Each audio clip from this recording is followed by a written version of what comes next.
If you can play in the subway and just not give a fuck about what people think, then you can play anywhere.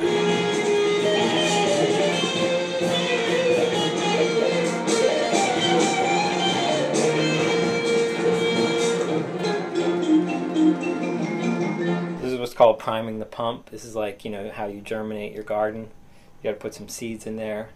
So when people come up and they see the money in there, that makes them want to throw more money in there. I don't know why that works, but it seems to work. If they see no money in there, they don't want to be the first one, because then it's like they're investing in you. They don't want to be the first one to invest in you. So put some money in your bag. Start it off that way.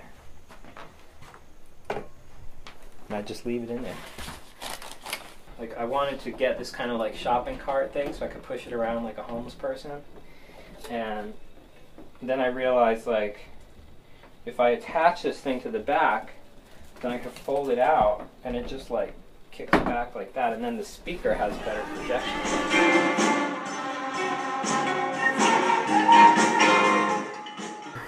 I started just kind of messing around on my mom's guitar. This is one of my mom's guitars here. And then a few years later, I pulled my dad's cornet, which is, cornet is like a smaller trumpet. It's like slightly mellower sound than a trumpet, but very similar instrument.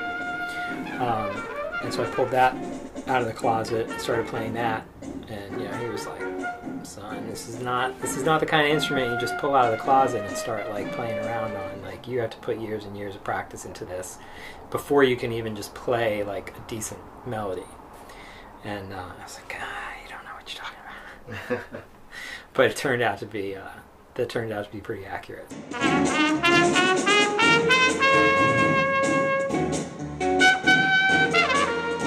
You know, I'm in a spot in my life where I'm like, I'm unemployed.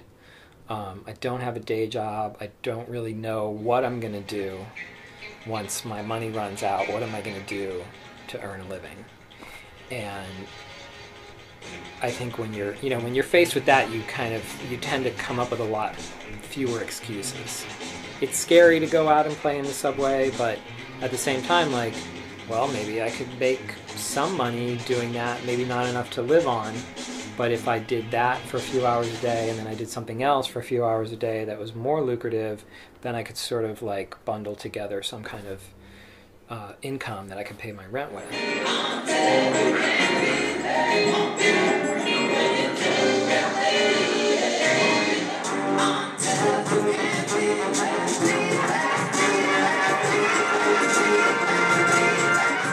In the subway, you're coming up into public space, into everybody's space, and so I think that some people would feel like they have the right to heckle you and make fun of you, and, you know, generally just make you feel like you're a loser because you're playing, you know, you're begging for money in the subway.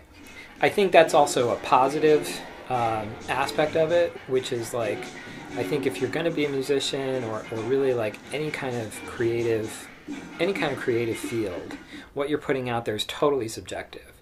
And so no matter how good you are, no matter how many people like you, there's always going to be somebody that hates you and that judges you harshly.